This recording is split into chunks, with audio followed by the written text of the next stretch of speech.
Hello. Today I have with me Tara Accardo.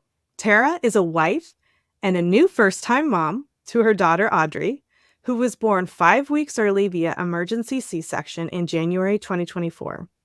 While she also works in marketing in the wine industry, her true passion and purpose in life is being a grief and transformational life coach. She loves to support and guide those grieving or enduring difficult hardships to discover fulfilling, beautiful, meaningful life after loss or painful life experience. She is also the host of the Life with Grief podcast, which is available everywhere you get your podcasts. Tara, welcome and thank you for joining me. Thank you so much, Kelly. I'm so happy to be here, and I just appreciate this platform to share my story. I haven't really shared it out into the world yet, so. Oh, wow. Well, I hope that it's a healing journey for you, and I'm sure that it will help a lot of moms that want to learn about the birth process or maybe can relate to your experience. Yeah, absolutely. Yeah, and we have just the elephant in the room or the infant in the room. You're gonna hear her. We have a little Audrey joining us because nap time didn't work out, so we are Welcome lucky to home. have a third person. Little standby. Yeah. Yeah. So tell me, how was your pregnancy? How was all of those things leading up to the big moment? So honestly, my pregnancy, and I don't say this to be like braggy at all, but like I had a really good pregnancy. I had a little morning sickness in the very early weeks, like week 5 to 9. Headaches, a little bit of nausea, and some aversions, but really it went away fairly quickly. Otherwise, I definitely had some back pains and stuff later on in the pregnancy. A lot of the typical things, but generally speaking, I will say I feel I got pretty lucky. That being said, I was due February 19th of 2024. So as you mentioned, my daughter came 5 weeks early. Given this was my first child, we had no reason to think anything was wrong or that there would be anything to look out for, all that stuff. And I will say, like, she was pretty consistent as far as like moving goes. She's pretty consistent on like what times of day she would be active and things like that. A lot of the time it was after food, as a lot of babies are. And there came to be a week, and it's funny, I even like think back on it now and I'm like kind of wondering when I really started noticing a lack of movement, but I definitely remember really noticing it, and to the point where I was saying it out loud to my husband and even to my in-laws at one point, that I was like, this is interesting. I'm not sort of like feeling her move as much as I usually do. And it's such a trip because a lot of moms out there might know, like, as they get bigger and as you're into the third trimester, yes, you agree, huh? They get bigger, they start losing space in there, move less, right? So when I was experiencing this, I was kind of like, okay, well, I don't know if I should just chalk it up to that or kind of what's going on. But I will say this whole experience has been such a lesson in mother's intuition. That is truly, truly a thing. Whether it's mother's intuition or not, just listening to your gut when something is not right.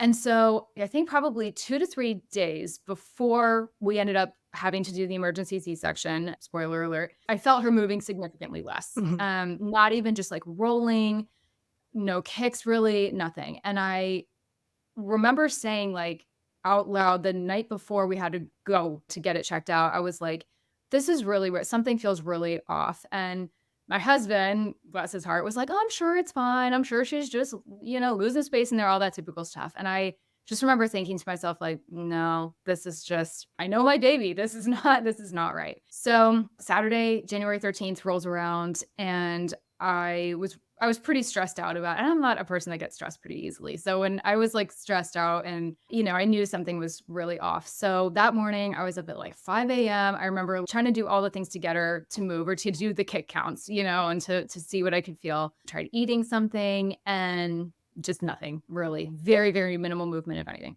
So called the doctor. They were like, if you want to come in, you're welcome to. And I was like, awesome, thanks. Gonna go ahead and do that.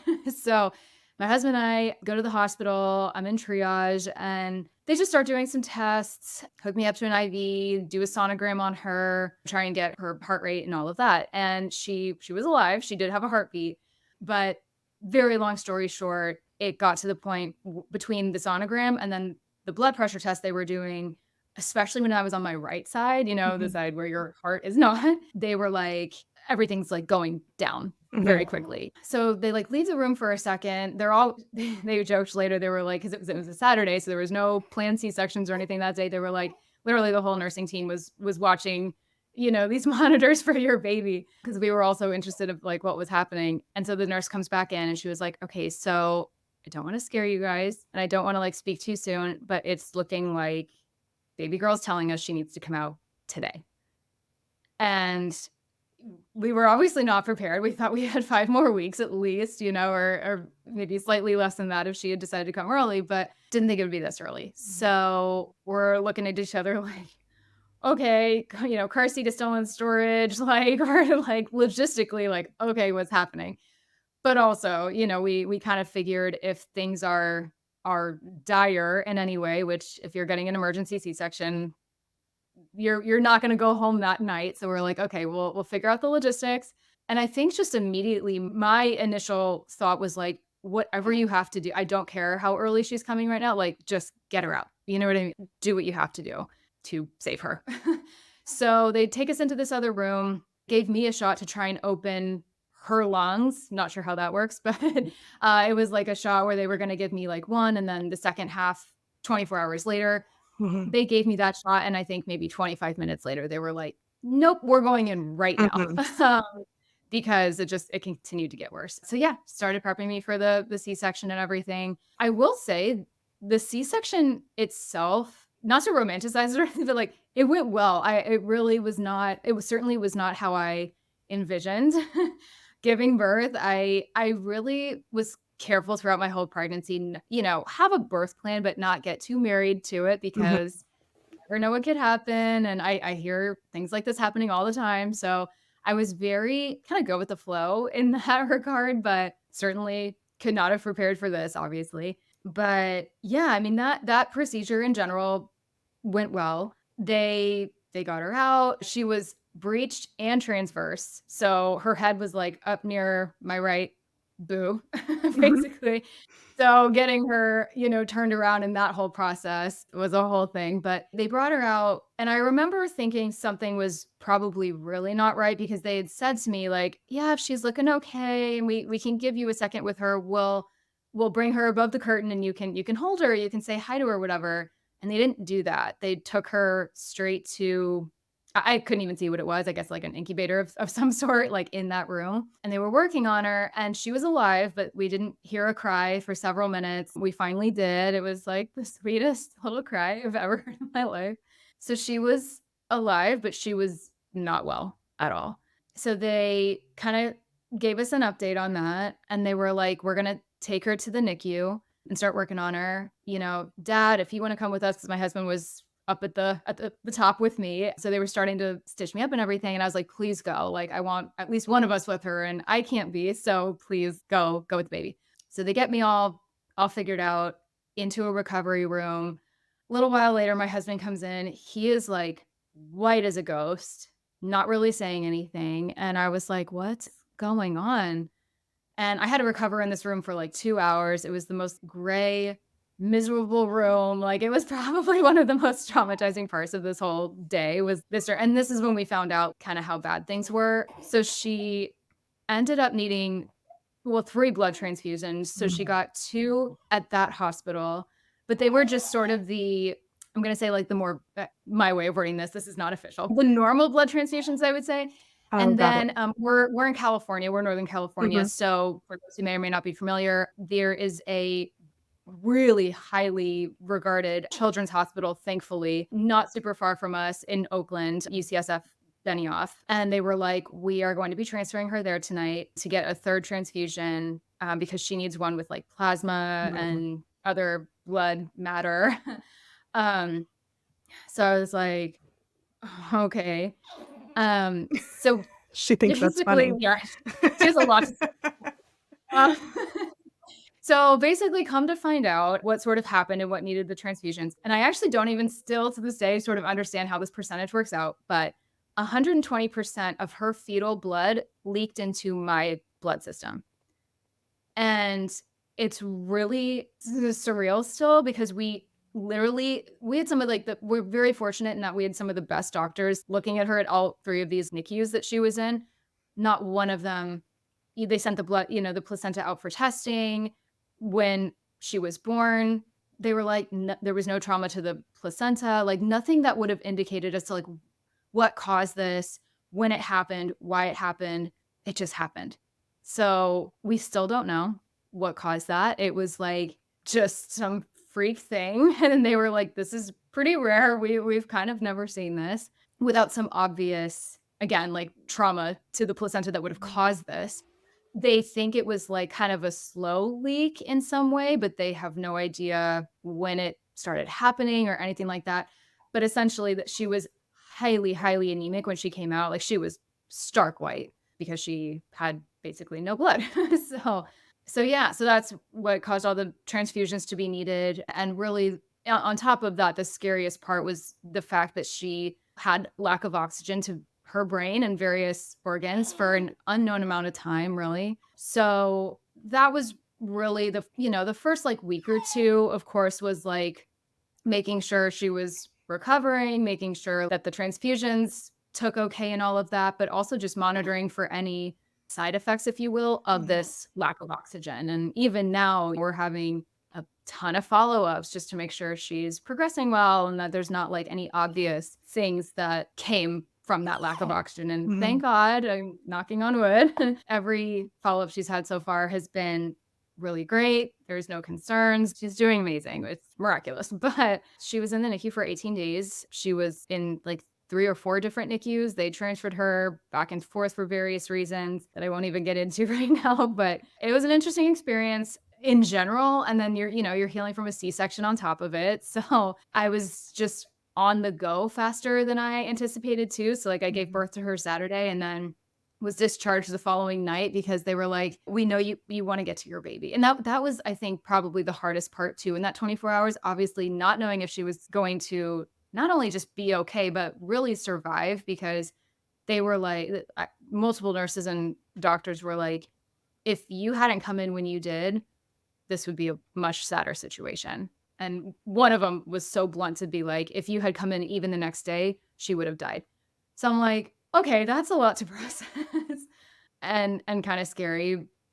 It's not something I focus on now, but it's still very like, wow, what if, like this could have gone a very different way. And we're just very, very grateful she's here. But, of course, in the moment, it was just very touch and go for a while. But yeah, I was going to say I'm trying to make it long story short, but it's still It feels like there's a little bit more we need to unpack still. Yeah. There's a lot more that I have questions. That's the That's the gist of it. Wow. So I believe I asked you this beforehand, and I don't remember where, because we've talked on multiple platforms in order to get to the point where we're here. Were you said RH positive, both of you. So like you have a positive blood type, she has a positive blood type, right? It wasn't the mixture. I'm not sure about that, honestly. Negative. I can't remember. I think she might be O positive. I can't actually remember I think it might be like AB. Okay. Or something. Those are educated guesses right now. Right. The positive negative is what the concern, the first place that my brain goes, because, and then you would probably know if you were negative because you would have gotten a RhoGAM shot during your pregnancy at about 28 weeks. And that's what we do in case the fetal and maternal blood mix in order to prevent the immune response that happens, because it's much more pronounced and extreme when it's the negative and positive immune response, because the negative's not used to seeing the positive. And so it will try to attack those cells. And then the response to that is what causes risk for mom and baby. But I've honestly never heard of, like your doctors were saying, aside from any kind of trauma, the fetal blood leaking into the maternal blood. And I'm like trying to wrap my head around what that even, like how it's possible for that to have happened. I know, I feel like everyone is trying to wrap their head around it. I don't think we're going to have answers from this podcast. So I'm not even going to try for that. I don't even think I'll get answers if I talk to somebody that knows.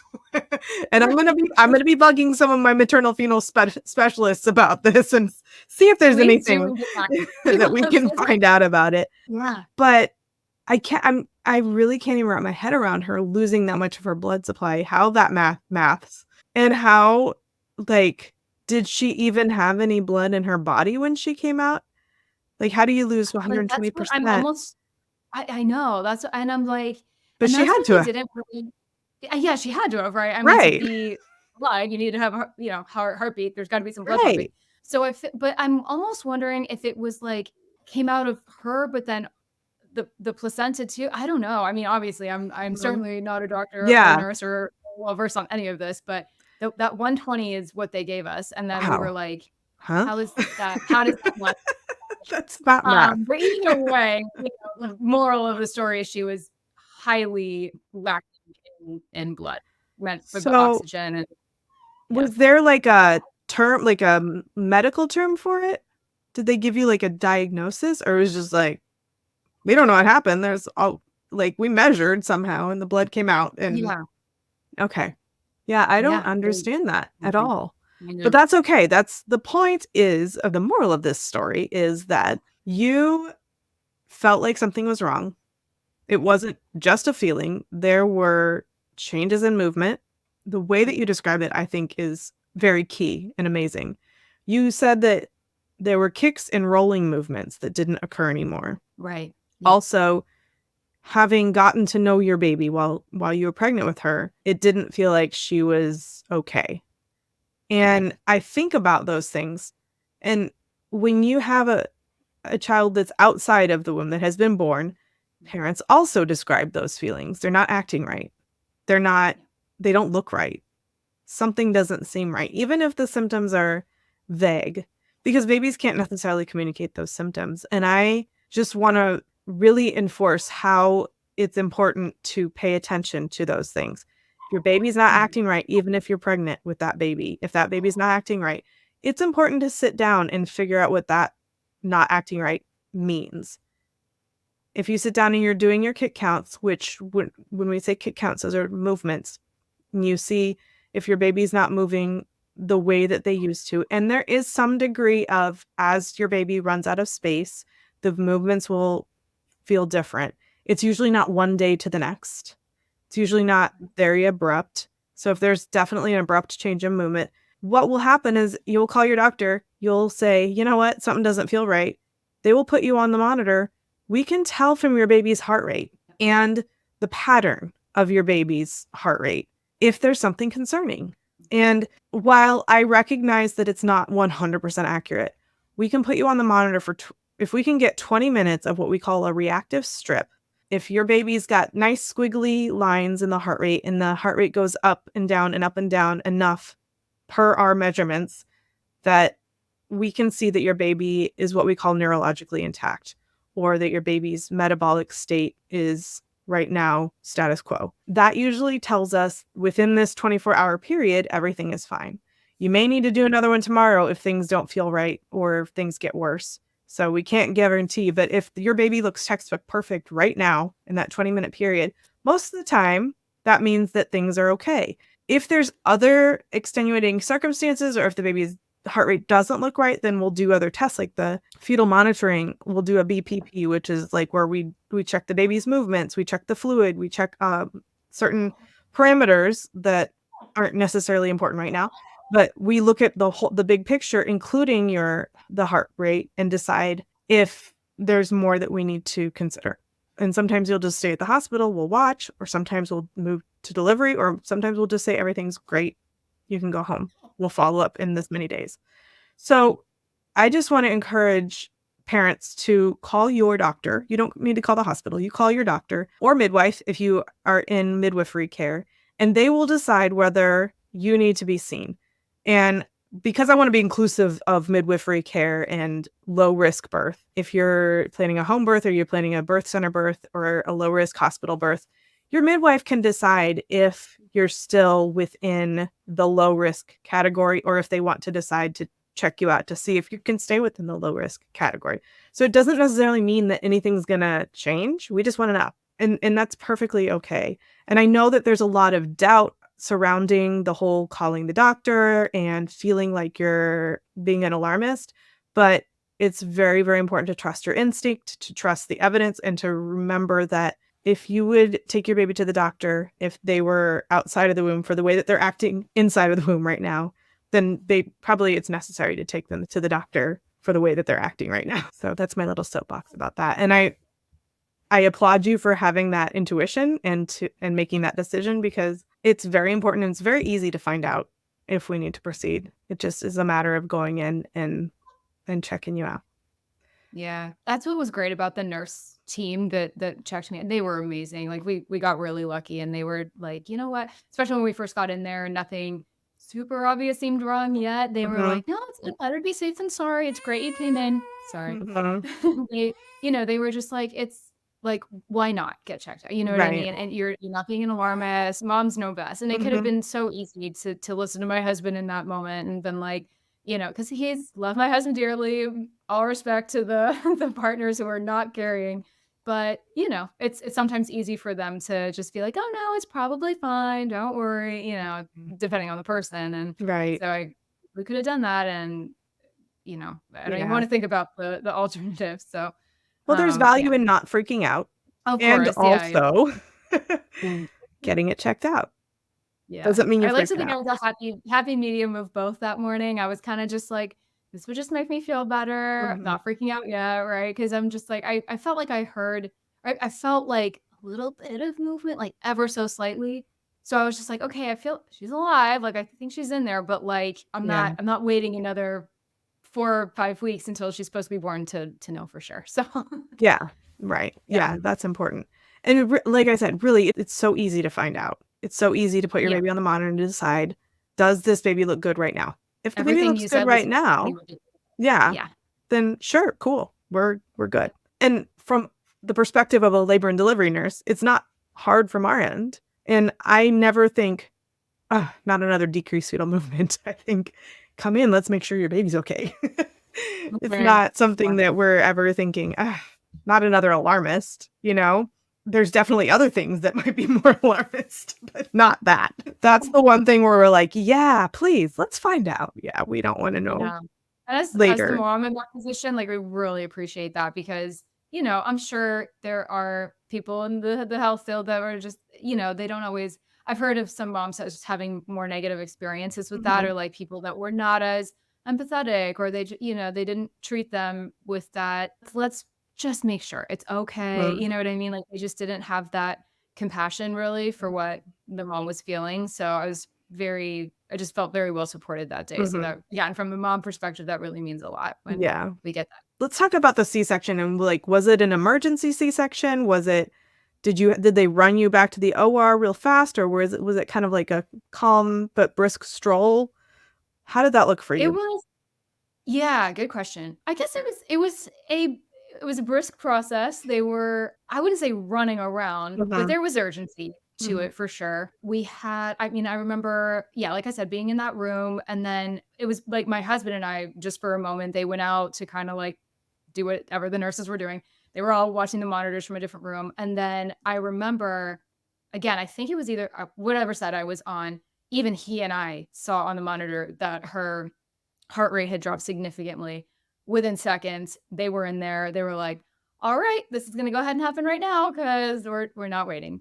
So, because the plan was either they were kind of like, "Well, depending on what baby girl tells us, it'll either be today or tomorrow," because I think they were trying to see if that shot Yeah. was gonna help at all, you know what I mean? So that's we were kind of like, "All right, it might be 24 hours from now, we'll see." Mhm, But then, yeah, they all rushed in, they were like, "Okay, we're gonna go ahead and get OR set up for you," and they were pretty quick about it, mhm, but they weren't immediately like, "All right, get on the gurney right now, let's go, go, go." Like, it mhm, was rapid, but still calm-ish in a way. The anesthesiologist came in and talked to me about, like, what was all gonna happen, the shot I was gonna get, how I needed to sort of what position I needed to be in mhm, to take that, and all that good stuff, and then they walked me into the OR quickly, but not like, "Okay, this is a serious, serious emergency," but yeah, I mean, I think what shocked me too, I've never had an operation of any kind in my life, so it really does look like an operating room, which I know is so funny saying out loud, like, it's called an OR, but, mhm, like,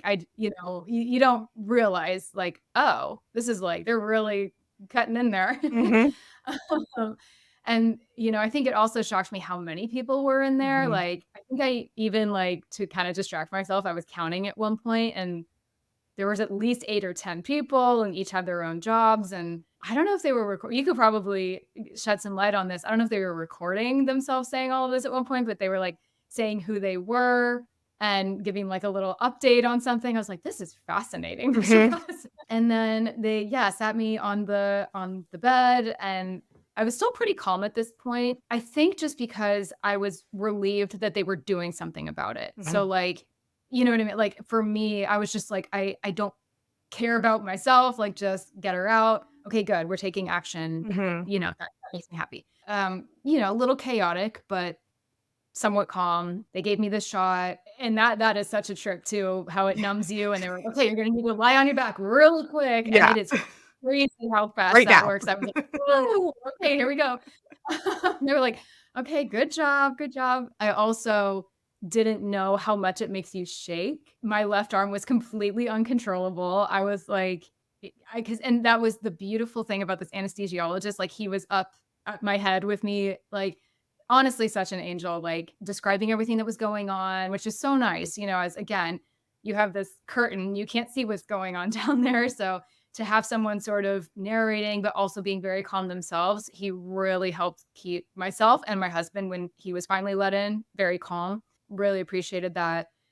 And yeah, he was like, if you want to try and like stop the shaking a little bit, like put your tongue out because for some reason that helps. And I was like, whoa, this is such a trip. So I guess I was just like, I don't know if I was just reacting to the shot and everything they gave us, but I was still like fairly calm through that, I think. Mhm. But I think my calmness was, again, number one, I don't tend to stress or freak out too easily just in general, but with how the whole team just communicated with us so well and really put my mind at ease to understand like what was happening, and to make sure that if there was something happening, they were like, this is normal. Don't worry. Almost kind of over explaining some things, but like I really appreciated it at the time because, of course, I was worried about her too. So, there's just a lot going on. Mhm. Yeah, the thing at the beginning is it's called the timeout, and we've adapted that. The medical community or the surgical community has adapted that from the FAA.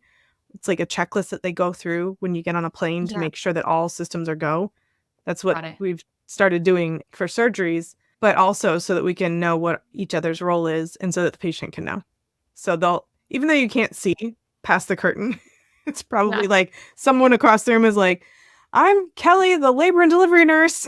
And you're like, you're in here somewhere. I don't know which one you are, but it's just so that we're all on the same page so that we don't like for a regular OR so that we're not doing like a hip replacement for someone that needs a brain surgery or something like that, Like, oh, this is fine. Yeah. Yeah. It's a little easier to know what we're doing when we're in the OR for a C-section because it's like Sure, yeah. pretty straightforward. We're getting a baby out. That's our goal. We're not really doing much else. But when you add on things like if you wanted to have a sterilization surgery, making sure that we're all on the same page and have the equipment for that is pretty important because, if you think you're going to come out of this surgery and not be able to have babies anymore, and then, oops, you get pregnant, you're going to be pretty pissed. So it's important to know what we're doing.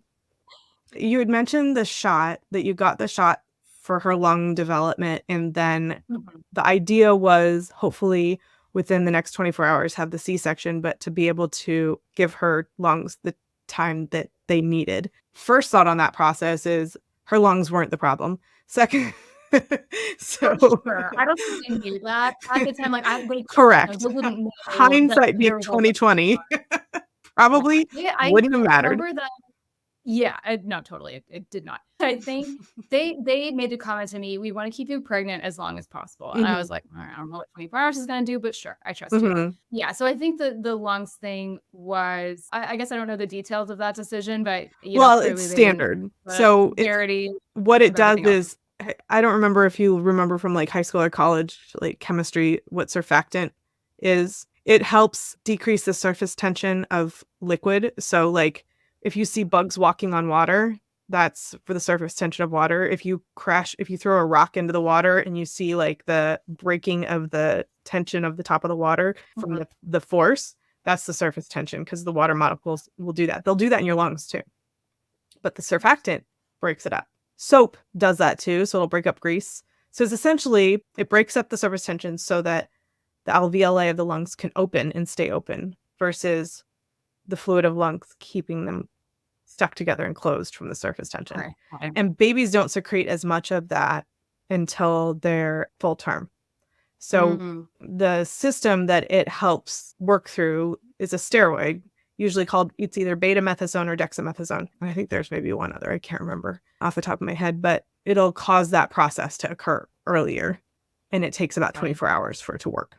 So Yeah. Because but, I remember they were saying, "We'll give you this shot now, another shot in 24 hours, mhm, and then after that, you we'll should be get her ready. out." But Yeah. they were But if like, there's not any blood in the baby, then there's "That's not going the to be. point." That's the main Yeah, reason the baby can't oxygenate. It has nothing to do with the lungs, which exactly. it's still blowing my mind that that could even be a possibility. So another thing that, okay, so two things that are coming up for me right now is that part of the trauma that I see in the process of moving quickly with delivery is moving so quickly that we haven't figured out what's going on. Like our brain can't keep up. It sounds like it was just quick enough that you were able to process and figure out, okay, this is what's best for me and baby. I'm on board. Let's do this. And also, they didn't elevate the stress level unnecessarily and were able to explain things to you so that your brain could keep up with what was going on. Yeah, We I would actually are. definitely say that. I mean, certainly there were some delays for sure. I mean, I definitely was not, I was hanging on by a thread, let's say, Mhm. as far as like I had like just enough time to be like, okay, I think I got all that. And they're giving you direction too. So with the anesthesiologist, they're like, okay, so when you get in there, you're gonna need to arch your back a certain way. You gotta sit still, like that type of direction. I'm like, okay, let's see how much of this I remember. Right. There's a And lot of thankfully, talking yourself into, like, I can do this right now. seriously Mhm. visualizing, and I am a person that, like, to do my visualization exercises and all of Mhm. that, and that's, like, a big thing for me, so I think that was one of the things I personally did, and honestly, like, I thought I would give birth vaginally, so, one of the things that I had sort of done in my pregnancy is prep work, if you will, was, like, I was reading about hypnobirthing and really just the importance of breath work and that being calm in case anything, not so much like preparing for something to go wrong, but just more just with pain management too. I mean, it's interesting. I've never actually been in labor. So Mhm. that was another thing I realized after this whole experience. I was like, wow, I've literally never experienced labor pains. That's Yeah. fascinating. That's okay. You're not But missing much. yeah, I was like, yeah, that's what I hear. But I was preparing for that. So I kind of I just use that same sort of ideology, just in a completely different way, to try and keep myself calm and really just breathing through it as much as I can and Mhm. sort of keeping my eye on the prize, so to speak, which was Yeah. getting her out, getting her safe, getting her whatever care she needed. And that sort of, I guess, trumped anything that was happening to me in that moment. Of course, I wanted to come out of it okay and alive and everything, but like, Yeah. I was just like, sort of just do what you gotta do. Right. Well, and I think also I notice that people that haven't done mindset work, that may or may not have prepared in different ways for their delivery, that tends to increase the inability for the brain to keep up and potentially Mm, lead to mhm, trauma. So mhm. I think it's just interesting that you were able to coach yourself through those moments. And I think it's really great. And I really want that for all moms because not because I think something's going to go wrong, but the It's a ability to big pivot is experience for important. us. Yeah. Yeah, on Well, multiple levels. and even Yeah. if it goes right, you don't know, you've never done it before. You don't know how you or your body are going to react. And so to be able to have those skills to help coach yourself through it, just even taking the spinal or an epidural, for example. I have Mhm. moms that aren't able to sit still because they tell themselves that they can't sit still. And so Yeah. then it's like, but here's like your option right now. You want pain control. You're telling yourself you can't cope with the pain, which is fine. You don't have to. And also, in order to achieve the pain control, what we're telling you is that you need to sit still in this position through maybe one or two contractions without having big movements in response to them. And for Yeah. some people, they think that's too much for them. And then having a minimal amount of time and not knowing someone very well to try to convince them that they can do it is A, not always optimal and B, not always successful. And then I feel like I mean, I don't get to see people afterwards because I don't do the follow-up appointments, but I feel like that leads to trauma. It also leads to an ineffective epidural and Mhm. potential injury because you have a needle in your spine and you're not holding still. And so I just think that it's so important to have the ability to calm down your brain and listen to instructions and tell yourself that you can do something because you can do hard things. And I really cannot stress enough how important it is to do the mindset work before you have a baby. I don't care how you're planning to have a baby. Yeah. Because even with a C-section, which I don't think is a cop out, I don't think it's the easy route at all. So It's not. anybody that has that in their brain, take that out right away because there's nothing easy about a C-section. There are moments where, like the moment that you feel that you don't feel your body anymore, the moment you walk into the operating room that is actually an operating room, the Yeah. moment that Yeah. they say your spouse has to sit outside for a few minutes, the Yeah. moment they take your baby, if your baby doesn't react the way that they want the baby to react immediately, and you can't necessarily see the baby right away, those little things that happen are something that your brain has the potential to react to. And you need to be able to coach yourself through that. There are other people there that can help you, but if you don't believe what they're saying, it's not going to help.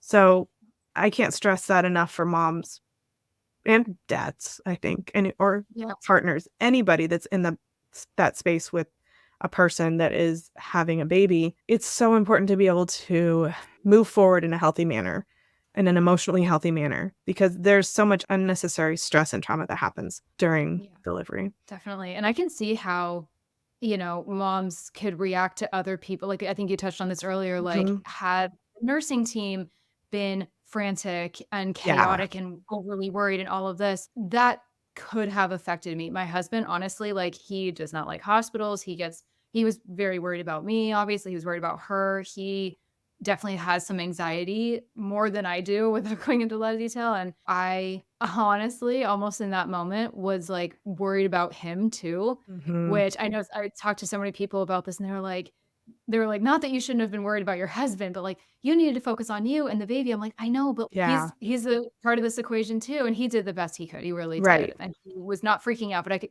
it's like her. You I could know tell the when energy. Yeah, you can tell so the when yeah, the energy shifts. Yeah. energetics are huge, yes. Mhm. So, that was a big part of it too, and that was my other thing was it's funny, like I said earlier, I didn't get married to any birth plan, Mhm. but what's that saying where they're just like, "If you wanna make God laugh, tell him your plans?" The only thing I had said out loud and to myself was, "I just really hope her entrance into the world isn't traumatic and like, could Traumatic not for have been who? more opposite. She was, like, yanked out of me because of how she was positioned, all the Mhm. things. It was pretty traumatic for all of us, especially Mhm. her, and I just honestly, I that's what I one of the things I felt the worst about. But there's nobody I could blame for that. It was Right. a freak accident, everything that happened.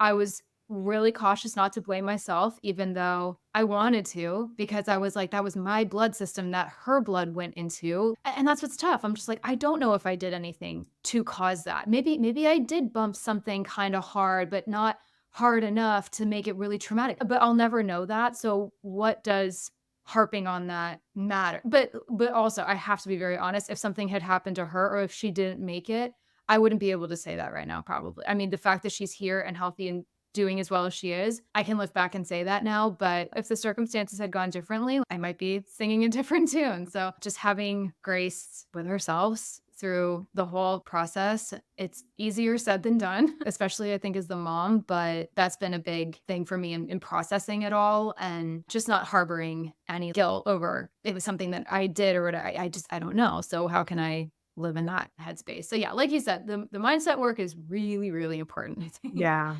Well, and Yeah. also focusing on what you did do is important. It's just as Yes, important. and that's what a lot of people are very gracious and reminding me of, and I Mhm. was like, you're right." But, it's just like the motivation that comes from within us to do the breath work, to despite everything going on around us, to be present in all of the things, like, everybody around you can be as calm as a cucumber and all the Mhm. things, but, like, if we didn't internally do that work, if we're not Mhm. internal no one can motivate us to be calm and centered breathing more than we can. So Mhm. but as I always say, like with the people that I'm speaking to in the grief work that I do, or if they're experiencing like grief triggers, I'm like, I don't want that to sound like intimidating. I want that to sound empowering. We have so much power within us to not make our birth go however we want, but we have more control than we think we do, I think, in Mhm. some of these situations, at least with how we, not to minimize all this, but roll with the punches, you know? Yes. Yeah. Um, Make the choices that are right for you and your family and do so in the least traumatic way possible, yeah, yeah. or avoid unnecessary trauma, I think is a big key. Yeah, I just wanted to look back and be like, "You know what? I did everything I could Mhm. that I knew to do in the moment with an experience that I had never been through before in my life." Yeah. And if I can look back and say I did everything I could, then I'll be okay at the end of the day. Mhm. Yeah, and the tricky thing about birth is you can't really go through it until you go through it. Even if you Right, like practice going through the motions, you can't see you've never had the experience of meeting that tiny human that you created and how right, that occurs. yeah, And you're gonna have feelings about it. There's nothing you can do to avoid the fact that you're gonna have feelings about it, but you can yeah, also emotionally prepare to handle everything that comes up when you go through that process. definitely. And it was So, like, for me, it was the birth process, of course, but then because she was transferred, within hours of being born, I was able to see her a couple times, but it was very scary. It was in the NICU. I couldn't get super close to her. She was covered in wires and tubes and everything. I mean, she looked not alive sitting in that incubator. It was very, very scary. And so that was highly emotional. I didn't get to hold her for like at least a couple days between me healing and being able to get out of the hospital. She was in a different hospital at least 40 to 50 minutes away from me. And there's that whole sort of other subset of the experience and the emotions that came with it. And my mhm. husband drove to the hospital that she was transferred to that night, and he had his parents, his sister, his brother, like, they all, thank God, were there to meet him, and I wanted that to happen because he, Mm, like I said, has a little bit of anxiety. I think he needed his family around him. mhm. My parents are dead. I don't have family around here. So I was, like, sitting in the hospital bed the night she was born while they were all with her as she was getting this other transfusion just by myself, and I was like, "How is this my life right now?" Like, it Yeah. was just a very profound come to Jesus moment, but I do feel like it kinda made me stronger in some ways in that moment, but that process was hard. I wish I had my mom and dad there for me. Like, it's just a testament. You always need your parents. Like, I don't care Mhm. how old you are. You Mhm. know what I mean? So that was difficult, even though he came back to the hospital I was at later that night once we knew the transfusion went well. So he was with me, but that was sort of a trip. And then just, yeah, not being able to hold her. I had this whole other sort of fear that I wouldn't feel as connected to her. And, or, I hated, it was hard that experience of being able to like have your baby and immediately hold them and immediately bond with them and get that skin to skin time. That I felt I was robbed of that. And so there's a little bit of grief that came along with that process. And then when I did get to hold her, she was a very sick little baby and hooked up to all these wires and things. And I'm just like, this is not what I expect. This is like not how I hoped this would go. So I think it doesn't end at the end of your pregnancy. It doesn't end right as you give birth, like, especially if there is a more traumatic birth experience that happens, or I never in a million years thought my baby would have had to be transferred away from me the day she was born. And I wouldn't have been able to hold her and all of those things. So that's a whole nother set of circumstances and emotions and things that I had to deal with. And Yeah, and looking that back, is I'm a not sure grief how. process, and part of my goal of helping kind of lift the veil on this whole birth experience is helping moms through advocating for preventing some of these things, being robbed of them if it's not necessary. In your case, it was absolutely necessary, and there's nothing that we can do other than accept the fact that you are going to grieve the loss of that experience, which, again, it sounds like you have the tools in your toolbox to be able to do that. And also, people that may not have those tools, that's going to be even harder. Even if it's as simple as hospital policy that is still a little outdated, where they don't necessarily put the baby on your chest Yeah. Yeah. immediately. There are Right. parents that are grieving that, and I want to validate that first of all, and also continue to advocate for doing the work that you need to do in order to emotionally prepare for anything that comes up like that, because Mhm. I think that the way that you've been able to process this is so healthy in spite of everything that you have been through. And I'm so grateful for that for you. But that wasn't something that you just lucked into. You did a lot of work to prepare for that. Yeah. And so that means that when all this happened, you were able to focus on what was important. And that was making sure that you and your baby were physically healthy, because you had the tools to worry about the other parts, the emotional parts, and you knew the steps you were going to be taking.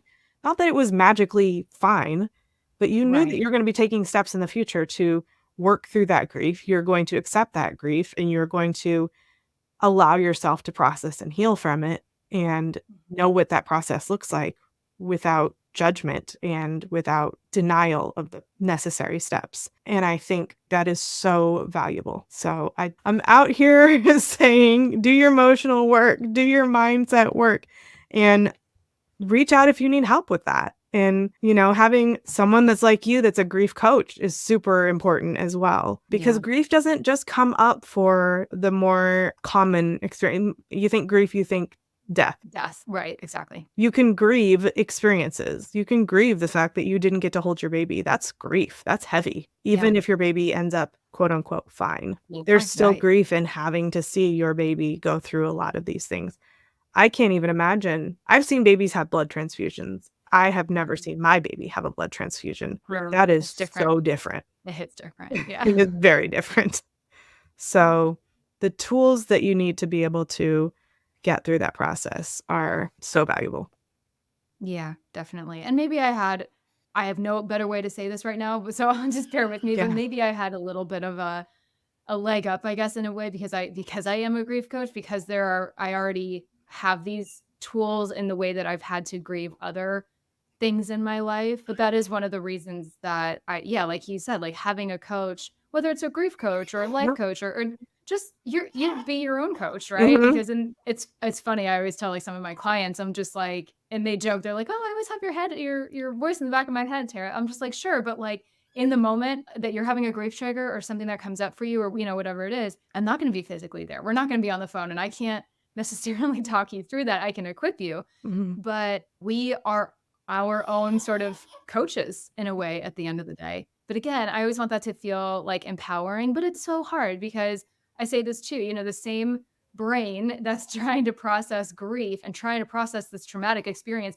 as it's happening and then afterward is the same brain that has to like get us through it and Mhm. coach ourselves through it or whatever. Hard. It is Like I hard. just want to validate that too, because that was definitely me in that moment. I was like, oh my God, I freaking coach people on this, but like it's physically happening to me right now. Mhm. So, okay, let me do what I can. Let me put my various practices into practice here, but it's all easier said than done. But yeah, as much prep work, I feel like as we can, like I said, I did prep myself with some breath work and things like as if I were to give, I don't know how you kind of properly word this. I keep saying like vaginal delivery because, Yeah, if you were that's to what I say. give birth in the more classic way that most people anticipate giving birth, Uh-huh. right? Not necessarily through a rushed C-section. Mhm. But I was just like, okay, let me apply what I thought I was prepping for to what I'm prepping for now. And I'm flying into this totally blind.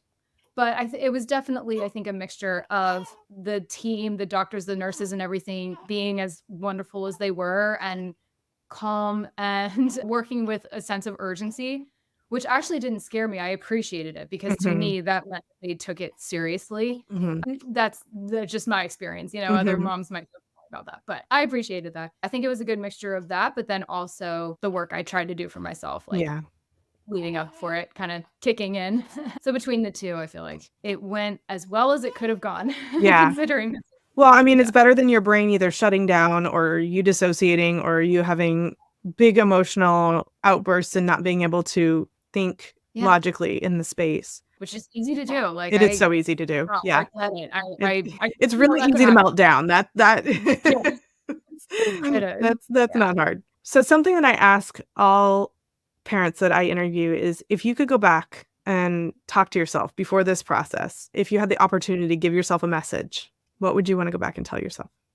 Oh my God, that is such a good question. Man, I hadn't thought about that. I guess I would just say to myself, this process, this birth, the weeks after, are not going to look like you think it's going to at all. You are going to have a unique experience that is unique to you. There's sadly many, many babies in the NICU, and it's tough because a lot of people will try and compare experiences. I have had a lot of people that have been like, oh, my cousin's sister's baby was in the NICU and they turned out great. And I cannot tell you how many stories like that I've gotten of people trying to make me feel better when that wasn't what I needed at the time, especially during it, because my experience and her experience and everything is unique to us. No, I'm not unique in that my baby was in the NICU, but the circumstances specifically around her, all I wanted it to be was just acknowledged and not compared. So I think almost just kind of warning myself a little bit is a message I was ready to give. Like, not only is this experience not going to look like you think it will, but the expectations that you might have of how other people talk to you about it and view it and everything is going to be difficult. But I know it feels hard right now. I know it feels like she might not be okay right now, but she's going to be. And there is going to be an other side of this. I know it doesn't feel like you're going to be out of the NICU anytime soon right now, but she will eventually come out. It's coming sooner than you think. Trust the process, trust her and her body that it's doing what it needs to do. Just be present with it and just show up for her. That's all you can. Just give her love and kisses and cuddles and all of the things that only parents can give, and she's going to be okay, even though I know it doesn't feel like it right now. Yeah, that's really important. Was there anything else that we didn't talk about that you wanted to say? I don't think so. I think we hit on a lot of great things today. I think, yeah, I just, if there's any nurses or doctors or anybody here like listening, I think just maybe some of the things we talked about as far as like how, not that my nursing team was absolutely perfect, but I think there's definitely a lot to be said about just a very compassionate, understanding, patient team, especially with new moms, like who've never been through it before. Like, there were some nurses along the way in various NICUs that she was in that they're very nice and they were supportive, but they definitely, I think, forgot that we were first-time parents. How some of the bedside manner was a little iffy, or it was very like, yep, it's this way or that way or whatever. Or they just kind of were very like blasé about things sometimes. And we were like, this is the biggest situation we've ever been in our lives. So just being aware, I guess, of that. And I know you see this every day, but we don't see this every day. So just, having understanding about that, I guess, or just like keeping it in the back of their heads. And then just for anybody else listening that maybe is more of a bystander, like a friend or a family member or whoever, somebody that might go through this, just making sure they feel seen and validated and that it's hard. And like I was saying earlier, sometimes it's helpful for people to hear about other situations where it's like, oh, well, this baby was even weeks earlier than yours and they're fine. Sometimes I don't Not need the same. the toxic positivity. I just need to be like, I see you in what you are going through. I have no doubt she's going to come out of this absolutely fine. How can I help you? How can I support you? Can I bring you some food? Like that. Food is always a good alternative. Oh my God. To unsolicited comparison stories. We were getting by. Yeah. Like we were just, it was so moment by moment, day by day. So just having a ton of patience with the parents that are going through it, knowing, we might not get back to you very quickly, or that, we're just getting by the skin of our teeth. And so is our baby. And that's very emotional, and things change so quickly on a dime and everything, and just giving people grace with it, both from the hospital perspective, nurses, doctors, whatever, and then just people in our lives that want to be supportive. Yeah. Well, Tara, thank you so much. And I'm so happy to see you with a healthy, beautiful baby who joined us for this podcast. Yes. She was like, she's passed out now. So even when she was like making noises, I was like, she still looks asleep. She's stirring, but she's doing okay. I love the baby noises. They're really cute. When you said that adorable cry, I was like, yep, I heard it. It is very objectively cute. Yeah. Thank you for letting her sit in.